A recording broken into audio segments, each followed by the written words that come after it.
자, 여러분 반갑습니다. 자, 이번 시간에 우리가 동아시아 교역망의 발달과 은혜 유통, 자, 교재 110쪽 여기로 들어갈 건데요.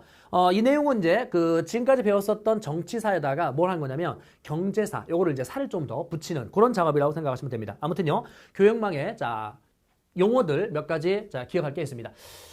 일단은 중국의 무역의 구조에서 명나라와 청나라, 자, 이걸 우리가 살펴본다면 명나라는요. 기본적으로 자, 주변 국가들에게 자, 무슨 무역을 합니까? 예, 조공 무역을 합니다. 그러니까 명나라가 조공 무역을 하는 게 아니고요. 주변 국가들이 명에 와서 조공을 한다는 거죠. 그러면서 이제 무역을 이루어지게 되는데 이때 일본의 자, 무로마치 막부, 이 일본의 자, 무로마치 자, 막부한테는 조공 무역을 허용하긴 하는데 자, 이때 허가증을 이제 발급했고 그 허가증을 가진 자들만 조공하러 와라. 이렇게 이제 통제를 했었던 거죠. 이를 우리는 무슨 무역이라고 표현했습니까? 감합무역이다라고 자, 표현을 했었던 거죠. 그래서 감합무역, 요거는 조공무역의 한 형태입니다. 됐죠? 누구에게? 무로마치 막부에게. 그럼 당시에 이 감합무역을 했었을 때 무로마치 막부는 중국에 어디에 오냐면 닝보라는 항구에 와서 조공을 하고 자, 무역을 해서 이제 나가는 이런 구조가 바로 감합무역입니다. 됐죠? 그래서 이 감합무역 같은 경우는요. 1404년 요 무렵인데 1404년 요 무렵인데 자, 16세기 자, 중반 요때까지거든요. 그래서 여러분들 연도를 외우려고 하지 말고요. 15세기 초반에서 자, 16세기 중반까지 무슨 무역을 했다? 감합무역이라는 걸 했다. 시기, 자, 세기로 확인하시기 바랍니다. 두 번째, 청나라로 한번 가볼게요. 이 청나라 같은 경우는요. 청나라는 조공무역을 기본적으로 합니다. 자, 조공무역을 하는데요. 조공무역을 하는데 서양과의 무역, 이 서양과의 무역에서 서양과의 무역을 어디로만 이제 제한했냐면 꽝저우항으로만 제한했다는 게 특징입니다. 자, 꽝저우항으로만 자, 제한했다. 그래서 서양인들은 무조건 이제 청나라에 와서 무역을 하려면 꽝저우항으로만 와야 되는 겁니다. 그러니까 이 앞에 명나라 같은 경우는 서양인들이 이제 16세기에 이제 들어오는데 뭐 어느 항이든지 와서 이제 무역을 하거나 이런 것들이 있었어요. 그런데 청나라는 자, 꽝저우항으로 제한했다는 거. 그때 공행이라고 불려지는 허가받은 상인. 그러니까 이 청나라 상인인데 서양과의 무역을 전담할 수 있게끔 국가가 허용을 해줬었던 거죠. 그래서 공행무역, 자, 요 무역 체제를 우리가 공행무역 체제라고 합니다. 일단은요, 명나라에서는 감합무역, 요거는 조공무역의 한 형태다 이러시면 되고요. 무로마치 막부. 그다음에 청나라에서는 조공무역도 하고, 자, 그다음에 서양과의 무역에서는 꽝저우항으로만 이렇게 제한을 했었다는 거. 자, 요 정도 확인해 두시기 바랍니다. 자, 이제 청나라에 대한 이야기는 대략 이렇게 살펴봤고요. 아니요, 중국에 대한 이야기는 살펴봤고요. 자, 여기에 각 국가별 자, 무역의 구조를 볼 수 있도록 하겠습니다. 그러면 자, 중국과 조선 이렇게 합시다. 중국과 조선. 그러면 조선에서요. 이 조선에서 명나라에 대한 무역. 자, 명나라에 대한 무역. 당연히 무슨 무역 하겠습니까? 네, 여기 있는 조공무역을 하겠죠. 자, 이때 이 조공무역을 하러 갔었던 사절단, 이게 중요한데요. 뭐냐면 조천사라고 불렀습니다. 조천사. 조천사라는 말은 무슨 말이냐면 천자의 나라. 천신, 하늘의 신이 있고 그 하늘의 신의 아들이 천자 아니겠습니까? 그 천자가 바로 황제입니다. 그래서 황제의 나라에 조공을 하러 가는 사절단. 그래서 조천사라는 표현을 써요. 조천사. 자, 요거 확인하시고요. 두 번째 간다라면 자, 여기 있는 자, 조선과 청나라. 조선과 청나라. 자, 지금 우리나라입니다. 그러면 이 청나라와에는 무슨 무역이 당연히 있냐면 조공무역이 당연히 있습니다. 있는데 이 조공무역을 하러 갔었던 사절단을 부르는 명칭이 달라요. 뭐라 불렀냐면 연경에 갔다 오는 자, 사절단이다. 그래서 연행사라고 부릅니다. 와우. 연경에 갔다 오는 사절단 연행사. 여기에요. 여러분들 그 베이징을 수도로 썼었던 정보광조. 그러니까 중국의 한족 말고요. 정보광조 중에 베이징을 수도로 뒀었던 게 자, 금나라도 있었고 원나라도 있었고 청나라도 있었는데 이 금나라 같은 경우는 베이징을 중도라 부릅니다. 원나라는 대도라 부르고요. 얘들은 뭐라 불렀다? 연경이라 불렀어요. 됐죠? 북경이라고도 합니다. 연경이라고 하는데 그럼 이 연경, 이거네요. 그죠?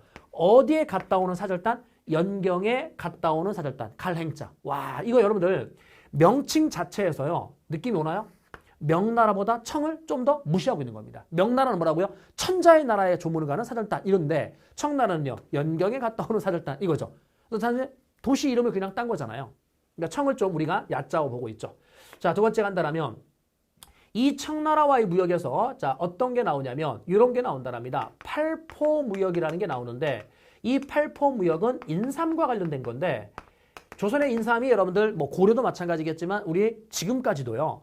우리나라 인삼이 전 세계에서 가장 알아주는 그런 인삼 아니겠습니까? 그 인삼을 8꾸러미를 짊어매고 중국에 갑니다. 중국에 가서 그거를 갖다 팔아요. 고가입니다. 오늘날도 이제 다른 나라 인삼보다 우리 게 비싸단 말이야. 그럼 어쨌든 이걸 고가에 팔고 현금을 이제 확보하면 필요한 물건들을 이제 사갖고 다시 국내로 들어오는 이런 식의 무역을 우리가 팔포 무역이다라고 이야기합니다. 자, 세 번째 간다라면 개시무역과 그 다음에 후시무역이라는 게 이루어지게 되는데 개시무역과 후시무역이 이루어지는데 이 용어가 명나라하고는 보이지 않아요. 청나라하고에서만 보입니다. 청하고만. 자, 선생님이 지금부터 팔포무역을 설명했으니까 개시무역, 후시무역, 조공무역의 차이점을 지금부터 보여드릴게요. 조공무역은 뭐 하는 거냐면 조공사절단들이 어디까지 가는 거라고요? 여기 연경까지 이렇게 가는 겁니다. 그럼 우리가 조공사절단을 연경까지 보냈고 여기에 가서 어떻게 돼요? 선물 줄이고 필요한 물건을 사서 이렇게 오는 거죠. 됐죠? 이게 조공무역이라 한다면 개시무역은 뭐냐면 개시무역은 공무역입니다. 국가와 국가가 하는 무역인데 이 국가와 국가가 약속된 장소에서 만납니다. 자, 이렇게 여기서 만납시다. 이 동네가 어디냐면 책문이라고 합시다. 어디요? 책문. 그럼 책문이란 동네에서 국가와 국가가 만났습니다. 이걸 우리가 책문 개시라고 하면 됩니다. 개시는 뭐라고요? 공무역. 다시 가면 개시는 공무역이고 자, 그 다음에 후시는 사무역입니다.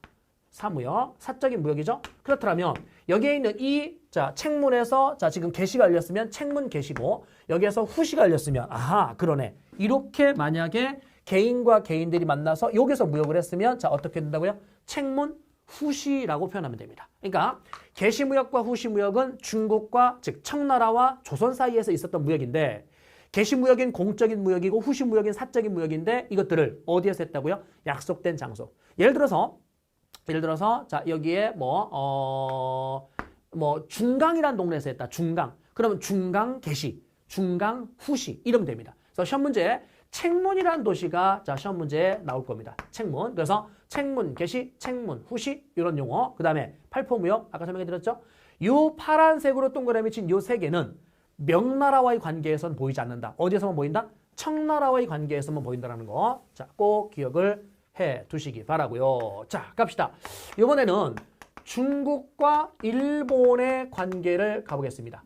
중국과 일본의 관계. 그랬을 때 일본의 무로마치 막부.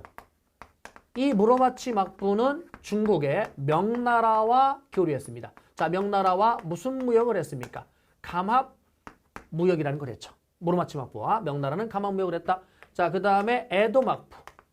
이 에도 막부 같은 경우는 언제 성립되냐면 1603년에 성립됩니다. 그러면 명나라와도 살짝 걸치고요. 왜? 명나라가 1644년도에 망했기 때문에 명나라와도 살짝 걸치고 자, 그 다음에 누구요? 청나라와도 살짝 아니죠. 청나라와 쭉 연결되는 거죠. 청나라는 1636년에 국호가 청으로 바뀐 거 아니겠습니까? 그랬을 때 에도 막부는 명나라와도 살짝 교류합니다. 청나라와도 교류합니다. 자, 그런데 중요한 건 이 에도 막부는 명나라와 청나라와는 국교가 수립되지 않습니다. 즉 책봉을 받지 않습니다. 그럼 책봉 관계는 여기에 있는 명나라와 무르마치 이들은 책봉 조공 관계입니다. 자, 얘를 뭐 했다고요? 책봉 관계, 즉 뭐를 수립했다고요? 국교를 수립했다. 이렇게 됩니다. 그럼 시험 문제 어떻게 나오냐면 이 국가와 일본은 정식 국교를 수립하지 않았지만 나름의 경제적 교류가 활발했다. 이런 식으로 나와요. 그러면 국교가 수립되지 않았다? 와우. 에도 막부인 겁니다. 막부 정권을 설명하면서 이 막부 정권은 중국과 정식 국교를 수립하지 않았다. 그랬을 때 에도 막부. 선생님, 가마쿠라는요?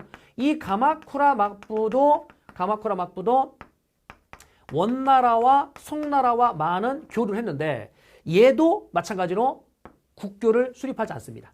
책봉 관계가 아닙니다. 그러면 가마쿠라 막부와 에도 막부 이 두 개의 막부는 중국과 뭘 수립하지 않았다? 국교를 수립하지 않았다. 그럼에도 불구하고 경제적 교류는 매우 활발했다. 그래서 가마쿠라 막부는 송나라, 원나라로부터 거꾸로 썼네요. 자, 원나라, 송나라부터 송나라가 먼저죠. 자, 원나라 이들로부터 동전과 도자기 이런 거를 수입해 나갔습니다. 무르마치마프도 동정과 도자기를 수입해놨습니다. 근데 얘는 중국과 책봉, 조공관계를 체결했고 에도막부는 명나라, 청나라와 교류할 건데 이들과 교류했었을 때 책봉, 조공관계가 아닙니다. 자, 이때요. 이 청나라 상인들이 문제가 되는데 이 청나라 상인들이 너무나 많이 온 겁니다. 너무나 많이 왔는데 뭐냐면 천계령이라는 게 해제되면서 이 천계령이라는 거는 청나라에서 시행했었던 자, 그러한 제도가 천계령인데 1684년까지 천계령이 있었습니다.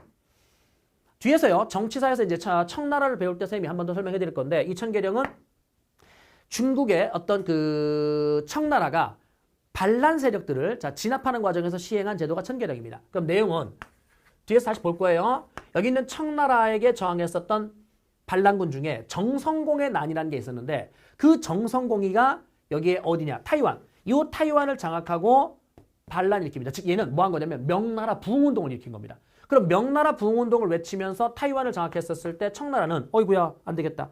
이 해안가의 주민들이 이렇게 있을 텐데 이 해안가 주민들과 이 정성공이가 합해지면 세력이 엄청 커질 거 아닙니까? 그래서 경계선을 그어놓고요. 경계선을 그어놓고 이 경계선 안쪽으로 다 애들을 옮긴 겁니다. 옮길 천자. 이게 바로 무슨 령이다? 천계령입니다. 천계령. 그러니까 바닷가에 해안가에 사람이 살지 못하게끔 아예 애들을 다 육지 안쪽으로 이사시킨 이게 천계령입니다. 그럼 천계령을 하면 여러분들 천계령을 하면 자 무슨 령의 효과가 나오냐면 해금령의 효과가 나옵니다. 명나라 때도 해금령이 있었는데 명나라 때 해금령은 바닷가에 살지 말아라 이건 아닙니다. 바닷가에 살아도 됩니다. 바닷가에 살아도 되는데 대신 사무역을 하지 말아라 이거 아닙니까? 그런데 청나라 때의 천계령은 해안가에 아예 살지 말고 육지 안쪽으로 들어와라. 그러니까 해안가에 사람이 없어요. 해안가에 사람이 없으니까 해안가에서 사무역을 할 수가 없죠. 그러니까 천계령을 하면 해금령의 효과가 나오는 겁니다. 아무튼요. 그 천계령이라는 게 해제됐다. 정성공의 난이 결국 진압이 된 거죠. 그럼 그 정성공의 난이 진압이 되니까 이제 해안가 애들이 막 대거 살아도 되는 거죠. 얘네들이 일본으로 엄청나게 많이 진출을 했었던 겁니다. 그러면 일본에 엄청나게 많이 진출했는데 얘네들이 자 뭘 사가냐면 일본에서 은을 사간답니다. 왜냐하면 명나라 말기에서부터 청나라 때까지 화폐가 은이거든요. 그러니까 중국은 이 세금을 내릴 시즌이 되면 은이 엄청나게 많이 필요합니다. 왜? 은이 기본 화폐이기 때문에. 그래서 여기는 일본에서 이제 은을 사다가 자 중국에 갔다가 다시 공급을 하면 은의 가치가 2배 정도 돼요. 그러니까 여기서 한 덩어리 가져오면 여기서 2덩어리 가치를 한단 말입니다. 그러니까 일본에서 이때 청나라 상인들이 자 청상인의 진출이 활발해진 건 천계령 해제 이후인데 천계령 해제 이후에 이들의 진출이 많아졌고 일본에서는 은을 너무나 많이 사가니까 당시 에도막부는 금, 은, 동전 이걸 다 화폐로 썼거든요. 근데 은이 너무나 많이 빠져나가요. 그러니까 일본 내에서도 화폐 유동성 문제가 생깁니다. 그래서 야 적당히 사가라 라가면서 그들을 통제합니다. 그래서 뭘 발행할 거냐면 바로 신패라는 허가증을 자 발행할 겁니다. 자 신패라는 허가증을 발행한다. 자 신패 이 단어 꼭 기억하십시오. 신패는 18세기 발행한 건데 자 에도막부가 누구한테? 에도막부가 바로 청나라 상인한테 발행한 문서가 자 신패입니다.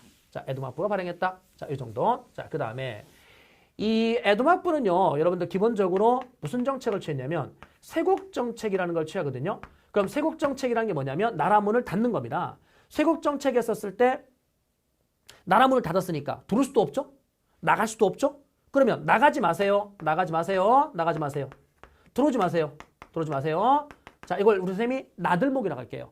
여러분들 그 고속도로나 이때 이제 그 올라타는 거기를 나들목이라고 하거든요. 그러니까 차들이 올라타는 이때 나들목, 들나목 아니야? 나들목. 뭔 말이냐면 나가지 마세요. 이게 먼저야. 그 다음에 들어오지 마세요. 이게 나중이야. 그럼 나가지 마세요. 뭐냐면 휴인장이라는 게 있는데 이 휴인장을 자 발행을 뭐 해버리냐면 중단시켜버립니다. 그럼 휴인장이라는 게 뭐냐면 무역 허가증입니다. 그러니까 무역 허가증인데 일본 상인들이 바다 밖으로 나가려면 에도막부한테 허가증을 받았던 겁니다. 그럼 이 휴인장이라는 것이 발행되면 이걸 받아서 일본 상인들은 바다 밖에 나가서 무역할 수 있습니다. 근데 아예 뭐 해버렸죠? 중단시켜버렸죠. 와우. 1635년에 자 휴인장 발행을 중단시켜버렸습니다. 그러니까 아무도 나가지 마 이겁니다. 일본 상인들은 이제 밖으로 못 나갑니다. 무역하러. 아무도 나가지 마. 자 그 다음에 들어오지 마. 들어오지 마. 그래서 뭐 하게 되냐면 여기에 있는 쇄국령이라는 걸 내리는데 이 쇄국령을 통해서 서양인들을 통제해요. 1639년도에 세국령 내립니다. 그러니까 나가지 마세요. 요게 먼저고요. 들어오지 마세요. 요게 먼저 나중입니다. 요 순서 기억하라고 제가 말씀드린 거예요. 됐죠? 그러면 요 쇄국 정책에서 아무도 나가지 마, 아무도 들어오지 마 예외가 있습니다. 예외가 있는데 그 쇄국 정책의 예외가 바로 여기 있는 청나라 상인. 청나라 상인. 근데 청나라 상인이 너무나 많이 왔죠. 그래서 그들한테 아까 뭘 발급했다고요? 신패라는 허가증을 발급했죠. 자, 그 다음에 또 하나의 예외가 누구냐면 바로 네덜란드입니다. 이 네덜란드 같은 경우는 자, 들어와도 돼요 라고 자, 허용을 했는데 대신 나가사키 항으로만 와야 됩니다. 나가사키 항의 인공섬 네지마. 요 인공섬 자, 네지마를 만들어 놓고 여기에서만 네덜란드 상인들이 머물 수 있어요. 네덜란드 상인들. 당시에요. 네덜란드를 그 한자로 뭐라고 썼냐면 화란이라고 썼거든요. 화란. 그래서 화란으로부터 들어온 자연과학. 자, 이거를 우리가 둔법칙. 난학이라고 합니다. 그래서 뭐가 발달된다? 난학이 자, 발달하는 그런 계기가 되죠. 아무튼 네덜란드로부터 들어온 자연과학을 우리는 난학이라고 한다. 그래서 일본 에도막부는 기본적으로 무슨 정책을 취했는데 쇄국 정책을 취했는데 자, 나가지 마세요. 들어오지 마세요. 됐죠? 자, 그때 예외는 청나라와 네덜란드가 있었다. 여기서 제가요. 하나 정리를 해드릴 건데 요 정리해드린 거에서 여러분들 정확하게 뭘 먼저 기억하냐면 자, 무역과 관련된 허가증입니다. 자, 무역과 관련된 허가증인데 첫 번째 감합. 자, 두 번째 쉬인장. 세 번째 신패. 이게요. 동아시아라는 과목을 선택한 학생들이 자, 어려워하는 테마 중에 하나입니다. 이거 별로 어렵지 않습니다. 자, 보세요. 여기 있는 이 감합과 쉬인장과 신패는 무역 허가증인데 포인트가 뭐냐면 누가 누구한테 발행했느냐 이거를 정확히 기억하는 게 포인트입니다. 근데 이걸 대부분 학생들이 중국이 일본한테, 일본이 중국한테 이렇게 하면 문제에서 이걸 응용을 못합니다. 정확하게 어떤 막부가 누구한테 이렇게 정확하게 가셔야 된다는 겁니다. 그러면 감합무역은 자 명나라가 자 무슨 마치 막부에게 예 무로 마치 막부에게 그죠? 쉬인장은요 에도 막부가 누구한테 일본 상인들한테 발행했었던 거죠. 나중에 이 쉬인장은 아예 중단할 거고요. 그러니까 쉬인장을 발행한 것도 무역을 통제한 거고 아예 중단한 거는 전면 통제한 거죠. 자, 신패는 에도 막부가 누구한테? 그렇지. 바로 청나라 상인한테 이렇게 발행한 거죠. 그래서 누가 누구한테 발행했느냐 이거를 여러분들이 더 정확하게 기억하라는 겁니다. 됐어요? 그랬을 때 에도 막부가 아하 일본 상인 이거는 청상인이구나 라는 거 체크해 두시고 연도 한번 가볼까요? 연도를 보면 감합무역은 1404년 이때부터 16세기 중반 이때까지입니다. 됐죠? 그 다음에 쉬인장 같은 경우는 자 에도막부가 발행한 거니까 에도막부는 1603년이라고 할게요. 그러면 언제까지냐? 이때까지죠. 1635년까지죠. 자 신패는요. 신패는 무슨 령 해제 이후죠? 천계령 해제 이후 아닙니까? 그럼 천계령이라는 게 1661년에서 1684년 이때까지거든요. 그래서 천계령 해제 이후 주로 18세기 발행이 되는데 그럼 연도로 그냥 1684년 이후라고 우리가 17세기 말이라고 어쨌든 하더라도 말하고 싶은 거 얘하고 얘는요. 얘는 연도가 안 겹쳐요. 맞죠? 그러니까 얘들은 연도가 서로 안 겹치니까 여러분들 공부할 때 이 연도에 집착하지 마시고 누가 누구한테 발행했느냐를 정확하게 기억하라는 겁니다. 그러면 예를 들어 시험 문제에서 감합무역을 보여줍니다. 자, 감합무역을 보여줬을 때 이 시기 동아시아의 상황으로 올바른 것은 이렇게 나옵니다. 그러면 그 감합무역이 주어졌었을 때 뭐 쉬인장이 발행되고 있었다. 신패가 발행되고 있었다. 그럼 다 틀린 선지죠. 왜요? 이 세 개는 시기적으로 뭐하니까? 안 겹치니까. 뭔 말 이해됐죠? 그래서 이거를 외우는 게 아니라 이거를 정확하게 기억하라는 겁니다. 누가 누구한테 발행했느냐. 오케이? 자, 그러면 다시 돌아올게요. 이번에는 여기에 조선과 일본의 자, 교육을 보겠습니다. 자, 조선과 일본의 교육. 조선과 일본의 교육에서요. 자, 조선 전기는 무로마치 막부하고 자, 주로 무역을 합니다.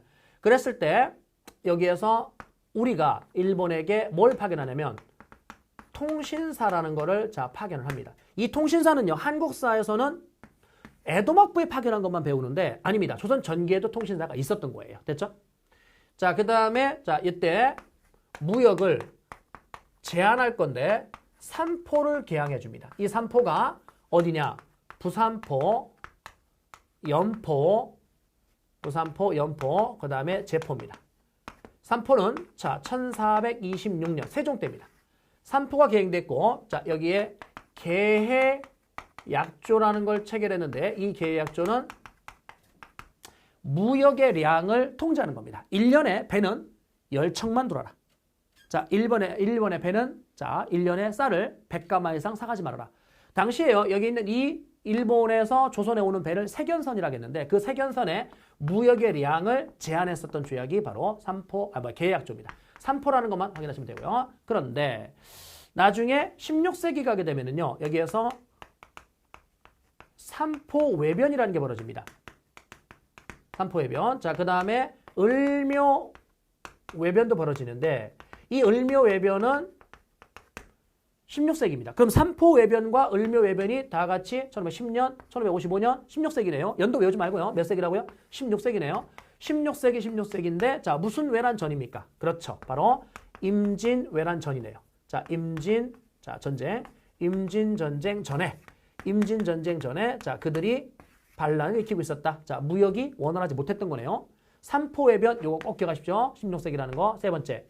자, 임진전쟁 끝나고 나서 자, 조선 후기죠. 자, 이 조선 후기에 자, 무슨 막부하고 에도 막부와 교류할 건데 그래서 조선이 자, 에도 막부에 뭘 또 보냈고요? 통신사를 또 보냅니다. 통신사가 1607년에 파견되기 시작합니다. 두 번째, 기유약조라는 게 자, 체결될 겁니다. 자, 이게 1609년. 아무튼 자, 통신사를 다시 파견했고 기유약조. 이 당시에요. 이 에도막부와의 무역은 어디로 이제 우리가 제한했냐면 부산포 여기로만 제한합니다. 조선 전기는요. 몇 개죠? 부산포를 포함한 3개죠. 근데 조선 후기는 부산포 요거 하나만 열어줍니다. 부산포 하나만. 그랬을 때 이 부산포 하나만 열어줬을 때 부산에 가면은요. 여러분들 그 부산역 기차역 앞에서 내리면 그 앞에 보이는 동네가 초량입니다. 초량. 그래서 초량이라는 동네에 자, 외놈들의 가게가 있습니다. 그래서 초량 외관이 설치되죠. 초량 외관. 요 단어가 시험에 나올 거야. 부산포. 그래서 조선 전기는 삼포 3개고요. 조선 후기는 부산포 요거 하나만 열었는데 부산포에 초량 외관이 있었다. 초량이란 동네에 있었다. 그래서 각각의 자, 무역의 구조 요 정도 자, 살펴봐 드렸고요. 나머지는 이제 교재에서 살 더 붙일게요. 자, 그런데 지금 동아시아의 교역망을 자, 설명하는 과정에서 하나 우리가 처음 다루는 내용이 나올 건데 누가 있느냐? 바로 류큐 왕국이라는 왕국이 나옵니다. 이 류큐 왕국은 오늘날의 일본의 오키나와입니다. 자, 오키나와. 그래서 여러분들이 나중에 이 오키나와에 여행을 가면은요. 오키나와에 자, 비행기 타고 여행을 가면 그 내릴 때 그 공항이 슈리 공항입니다. 슈리 공항. 그랬을 때 슈리가 수도입니다. 그럼 류큐 왕국의 수도가 어디라고요? 슈리입니다. 자, 이때 14세기예요. 14세기에 몇 개의 왕조가 있었냐면 중산 왕조, 북산 왕조, 남산 왕조 이렇게 3개의 왕조가 14세기에 싸웁니다. 자, 14세기에 이 3개의 왕조가 싸우다가 그중에 중산 왕조가 15세기에 류큐 왕국이라는 이름으로 통일을 합니다. 됐죠? 그럼 이제 15세기 이걸 기억하면 돼요. 그랬을 때 얘가요. 무슨 무역으로 번영을 누렸냐면 중개무역으로 번영을 누린답니다. 왜 중개무역으로 번영을 누렸냐면 여기에 있는 일본의 자 1336년에서 1392년 기억나시나요? 여기에 있는 남북조.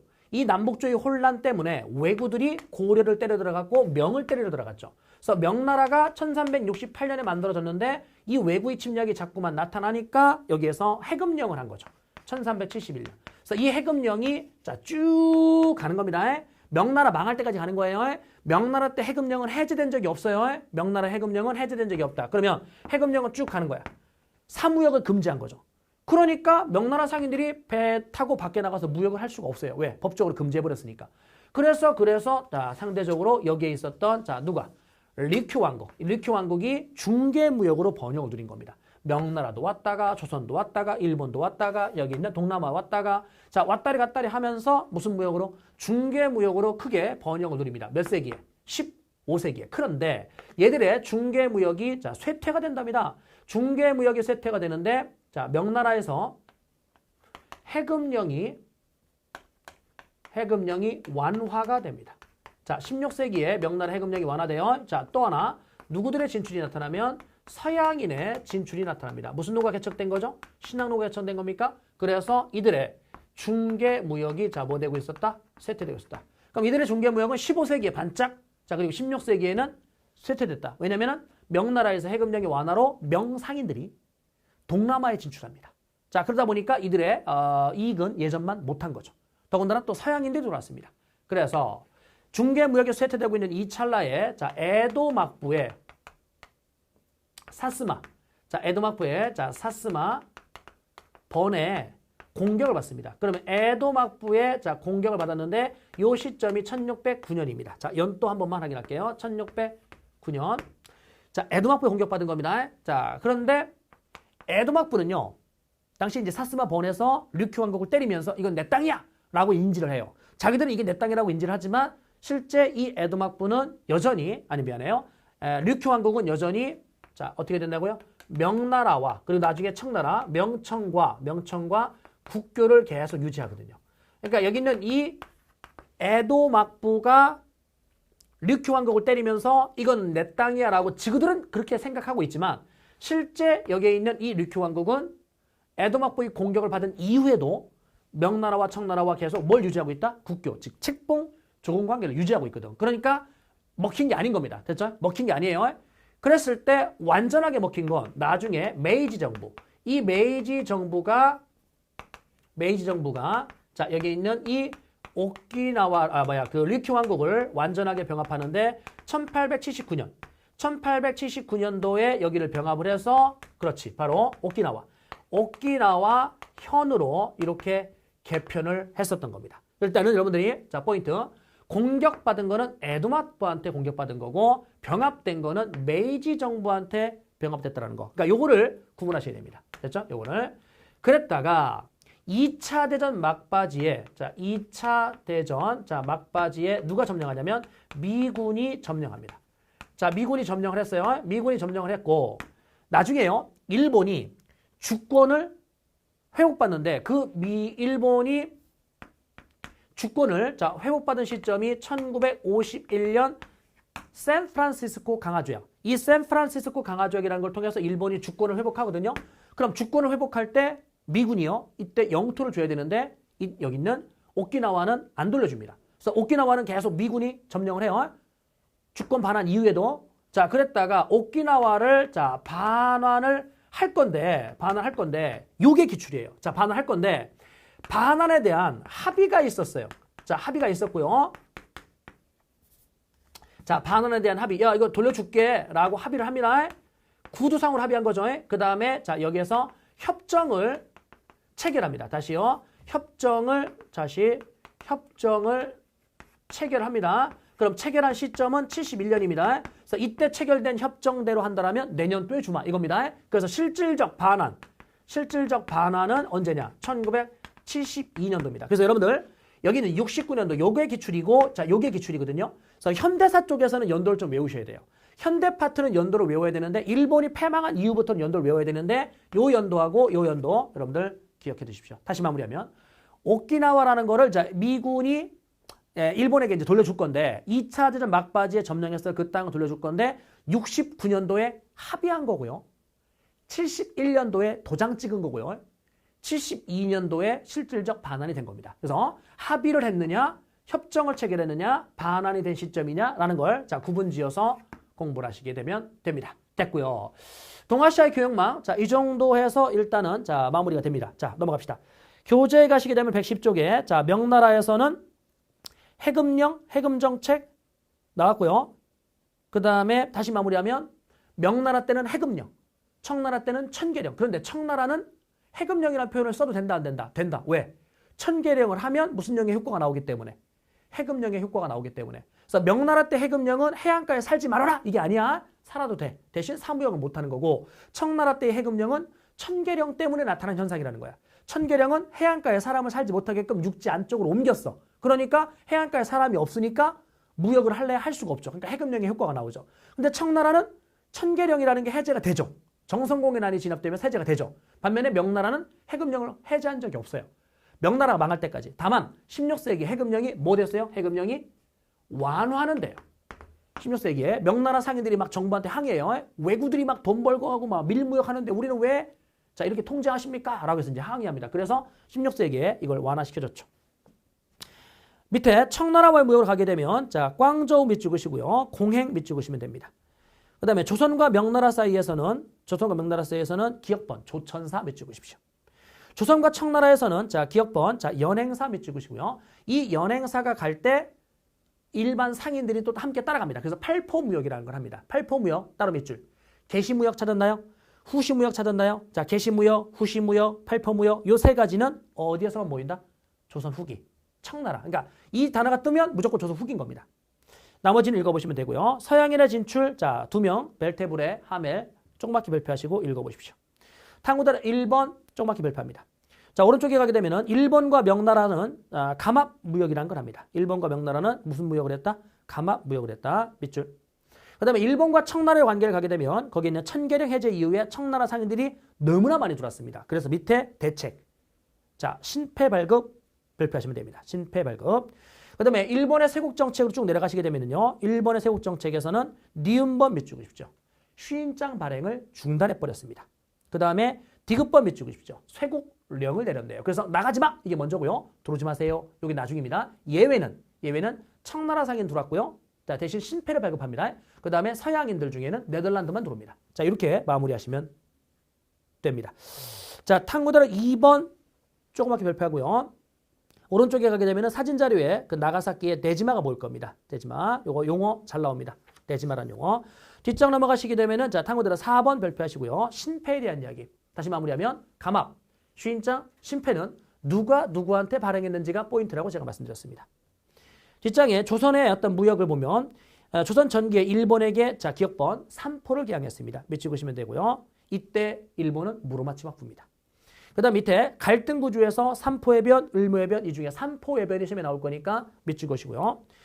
임진왜란 이후에 국교가 재개됐는데 자 통신사를 파견했고 기유약조가 체결됐네요. 2개 자 밑 찍으시면 됩니다. 예, 나머지는 읽어보십시오.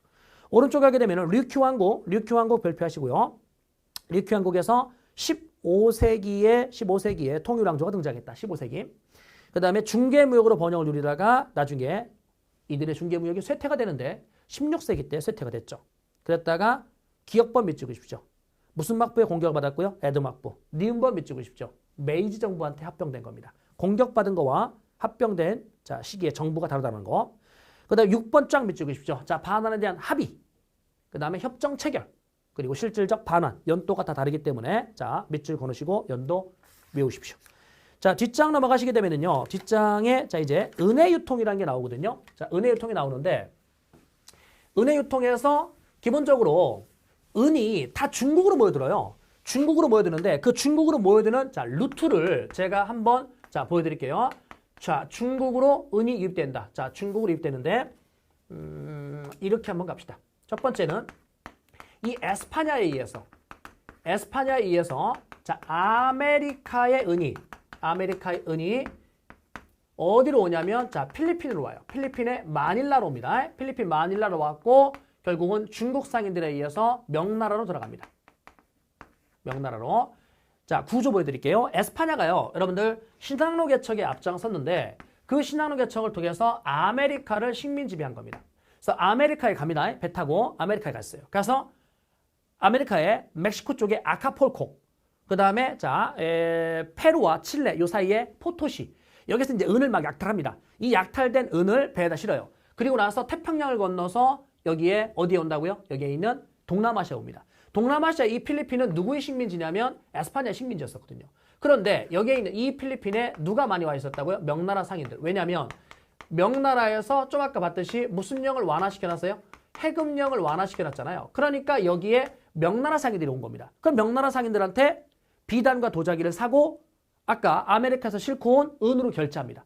그런 다음에 이제 유럽으로 돌아가는 거죠. 자 그러면 그 결제받은 은은 명나라 상인들이 자 이걸 들고 다시 본국으로 가죠. 그럼 명으로 들어가는 겁니다. 이해됐죠? 자, 그래서 이때 에스파냐가 타고 다니던 요 배를 우리는 갈레온이라고 합니다. 자, 이 무역을 갈레온 무역이라고 하죠. 그럼 한번 잡아볼까요? 아메리카 아이들이 아메리카에 갔다. 아니, 그러니까 에스파냐가 아메리카에 갔다. 그래서 아메리카에서 은을 약탈했다. 태평양을 건넜다. 자기들의 식민지 필리핀에 와 있다. 필리핀에서 때마침 명나라 상인들과 만난다. 그 명나라 상인들한테 비단과 도자기를 사고 은으로 결제했다. 그리고 돌아간다. 은은 중국으로 간대요. 자, 두 번째는 일본산 은이 있는데요. 자, 이 일본산 은은 중국으로 들어가는 루트가 크게 두 가지가 있는데 첫 번째는 자, 포르투갈. 이 포르투갈이요.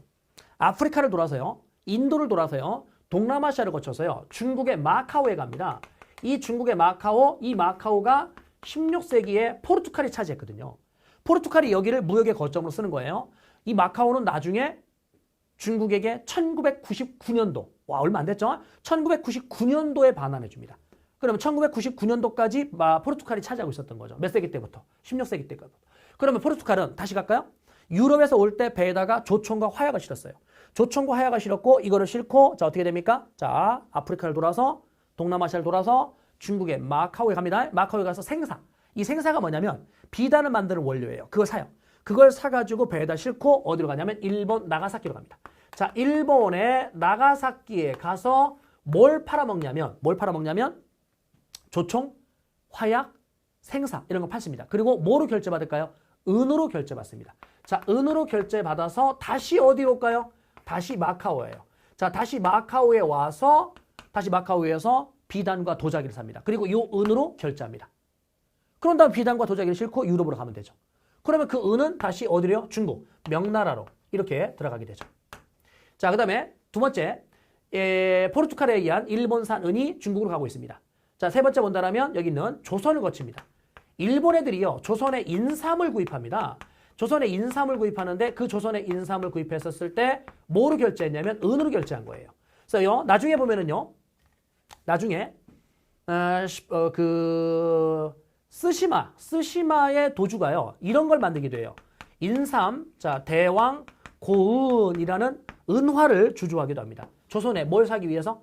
인삼을 사기 위해서. 근데 인삼이 이제 고가란 말이야. 고가니까 이제 은으로 어쨌든 결제했습니다. 그럼 이 은이 다시 조선 상인들에 의해서 중국으로 갑니다. 자, 중국으로 자 이렇게 다시 조선 상인들에 의해서 어디로 간다고요? 여기에 있는 중국으로 갑니다. 즉 명나라와 청나라로 가죠. 자, 명청으로 간다. 그랬을 때 지금 이야기한 요 길, 요거를 우리 뭐라고 표현하는지 아세요? 자, 일본의 은이 조선에 들어와서 중국으로 거쳐갔잖아요. 이거를 은이 가는 길, 은의 길이라고 합니다. 은의 길. 이 은의 길을 자 우리는 은행이라고 합니다.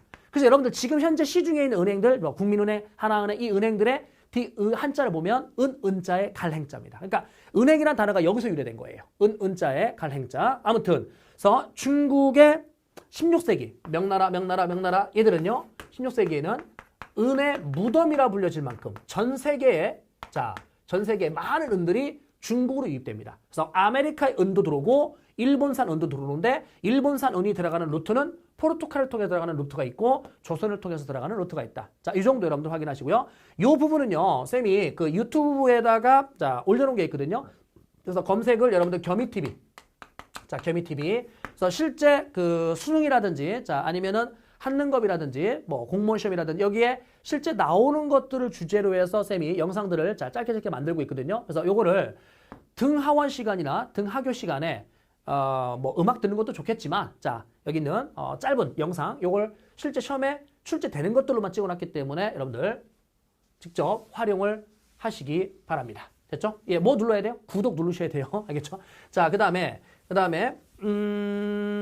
다시 돌아와서 114쪽에 가시게 되면 114쪽에 동아시아의 교역망 확대 과정에 은의 유통이 있는데 유럽 상인들 중에 포르투갈 밑줄 그십시오.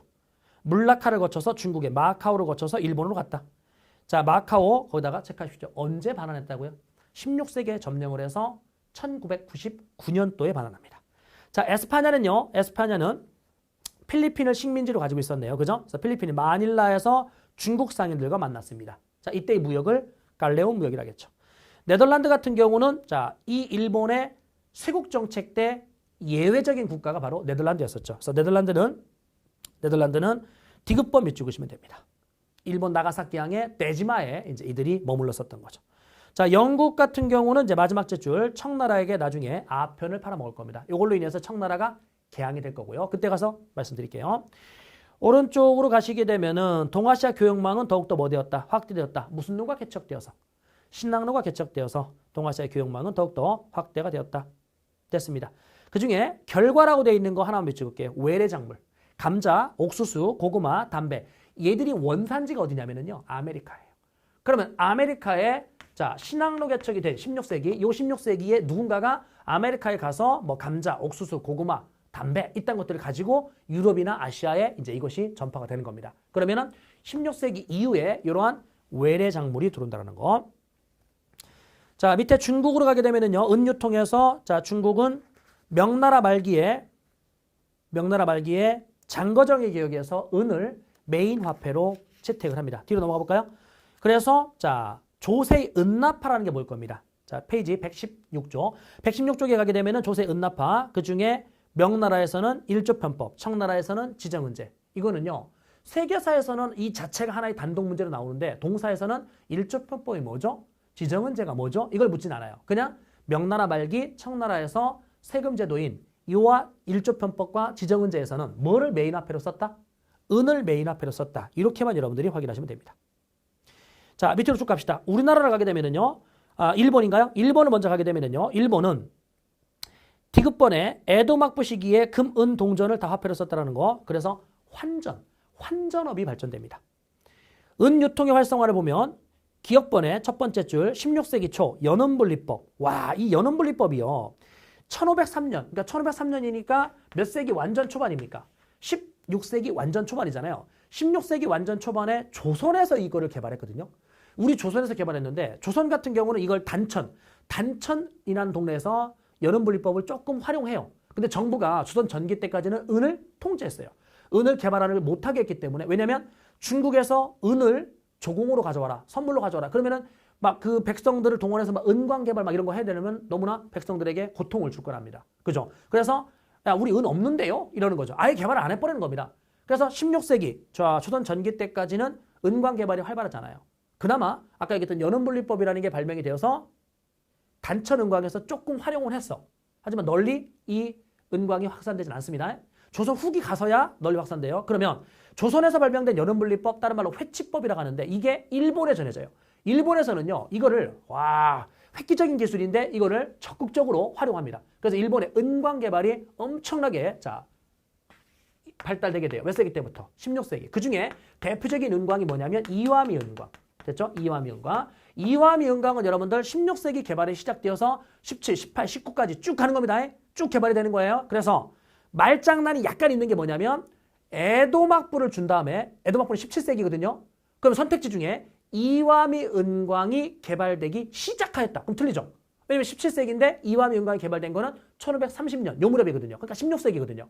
그런데 어떤 문제에는 또 뭐라고 하냐면 이와미 은광이 개발되고 있다. 이렇게 나와요.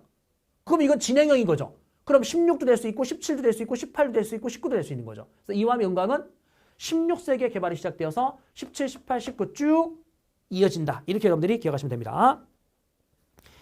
자, 그 다음에 오른쪽에 가셔서 에도막부 때 스시마에서 조선의 인삼을 구입하기 위해서 인삼대왕 고은이라는 거를 만들기로 했다.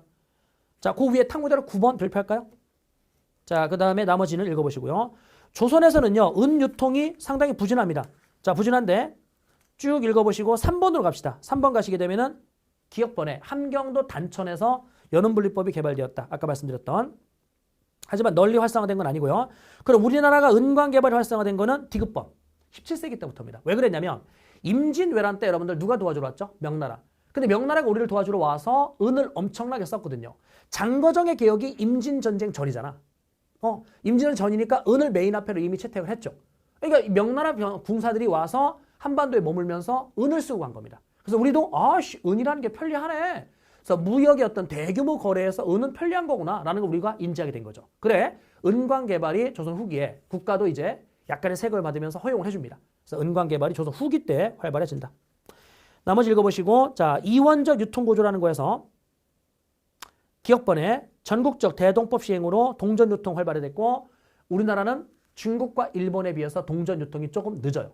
일본 같은 경우도요. 가마쿠라 막부 때부터 이미 동전을 세금 거둘 때 쓰거든요. 다만 이 가마쿠라 막부 때, 모로마치 막부 때는 made in China. 그러니까 중국의 동전을 수입한 겁니다. 중국의 동전을 수입해다가 세금을 거둘 때 쓴 거고 에도 막부 때는 made in Japan. 자, 국내산, 자, 자국산 화폐를 갖다가 이제 세금을 걷죠. 그래서 우리나라보다 어쨌든 화폐 유통이 빨라요. 중국도 그렇고 일본도 그렇고 빠른데 우리는 조선 후기에 와서야 전국적으로 유통됩니다. 그게 바로 상평통보죠. 나머지는 읽어보시면 되고요. 자, 뒷장 넘어가셔서 탐구드라 11번.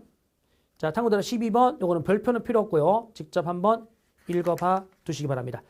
마지막에 자, 이 경제적 교류하는 과정에서요. 인적 교류가 있을 거 아닙니까? 그러면서 이제 어떤 그 문화와 자연과학 이런 것들이 이제 서로 또 교류가 되는데 그 내용들입니다. 일단은 명나라 때 서양인이 와 있는데 마테오 리치 요거 발표할게요. 마테오 리치는요. 명나라 때 예수의 선교사인데 고려만국전도, 천주시리 그리고 기하원본 요걸 이제 만들어줍니다. 그러면 요걸 만들어주는데 그중에 기하원본이라는 걸 만들 때 누구랑 함께 했냐면 서광계라는 사람과 함께 했어요. 근데 이 서광계라는 사람이 나중에 어떤 책을 쓰냐면 농정전서라는 농업서적을 쓰거든요. 그럼 이 사람이 농정전서라는 자 농업서적 이걸 썼을 때 이게 명나라 때의 뭐냐면 실학입니다. 그러면 명나라 때의 실학은 누구의 영향받은 겁니까? 그렇죠. 서양의 자연과학. 서양의 자연과학에 영향을 받았던 겁니다. 이게 어디 나오냐면 앞쪽에 성리학에 대한 반발, 탈성리학. 그래서 중국에서는 성리학에 대한 반발에 자 뭐가 있었습니까? 명나라 때는 양명학, 청나라 때는 고증학, 그리고 명청시대 실학이 있었죠. 그 명청시대 실학에서 바로 농정전서. 이게 이제 바로 서광계가 만들었는데 이 사람이 마테오 리치와 함께 기하 원본도 만들었고 이것도 쓴 거죠. 그래서 명나라의 실학은 누구 영향받은 거다? 서양의 자연과학에 영향받은 거다. 자, 이거 서광계 겁니다. 이거는 실학서적입니다. 천공괴물. 서광계가 쓴 건 아니에요. 천공괴물. 자, 그 다음에 자 본초 강목. 이 세 가지가 명나라 때의 자 실학 서적입니다. 명나라 때 실학 서적. 그다음에 청나라 때는 아담샬 밑줄 그시면 되고요. 그다음에 카스텔리오네 이름 구분지어서 외우십시오. 오른쪽에 가게 되면은 18세기에 그리스도교에 대한 포교가 전면 자 금지가 됩니다. 됐죠? 그리스도교에 대한 포교가 전면 금지된다. 우리나라 가게 되면은 뭐 신속의 농가집성, 자 정약전의 자산어보 이게 교과서에 있어요? 있어요. 근데 시험에 나오진 않습니다. 읽어보시고요. 쭉 내려가셔서 니은번에 아담샬의 역법을 수행했다.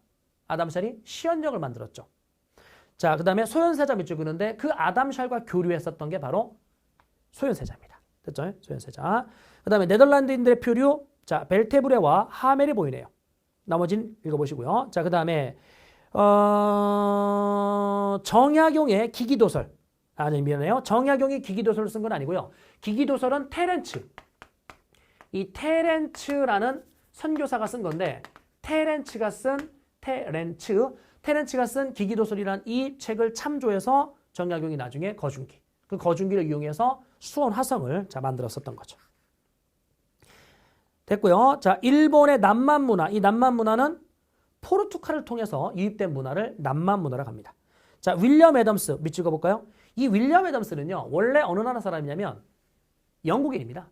영국인인데 얘가 어느 나라 배에 취직을 했냐면 네덜란드 배에 취직을 한 거예요. 그래서 네덜란드 배를 타고 아시아에 왔다가 이 배가 자빠진 거야. 그래서 상륙해보니까 일본이야. 때마침 일본은 에도막부인 거야. 그래서 에도막부에 귀화를 해요. 귀화를 했는데 그래서 미우라 안진이라고 이름 바꾸거든요. 그때 그 미우라 안진이라고 이름 바꿨었던 이 윌리엄 애덤스가 에도막부하고 소개팅을 시켜줘요. 누구를요? 유럽에. 얘가 어느 나라 사람이니까 영국. 됐죠? 그 다음에 어느 나라 배를? 그렇죠. 네덜란드. 그래서 이 미우라 안진이 윌리엄 애덤스가 이름이 개명된 거고 에도막부와 영국, 네덜란드가 교류할 수 있게끔 다리를 놔준 겁니다. 소개팅을 해준 거죠. 그래서 거기에 히라도는 섬 이름이거든요. 히라도라는 섬에 영국과 네덜란드가 들어와 있었어요. 그런데 나중에 쇄국령이라는 걸 내리잖아요. 쇄국령이라는 걸 내리면서 너네 다 나가 이런 거죠. 그리고 나서 네덜란드 너만 들어와 이렇게 된 겁니다. 대신 나가사키항에다가 새로운 섬 만들었죠. 인공섬, 데지마라는.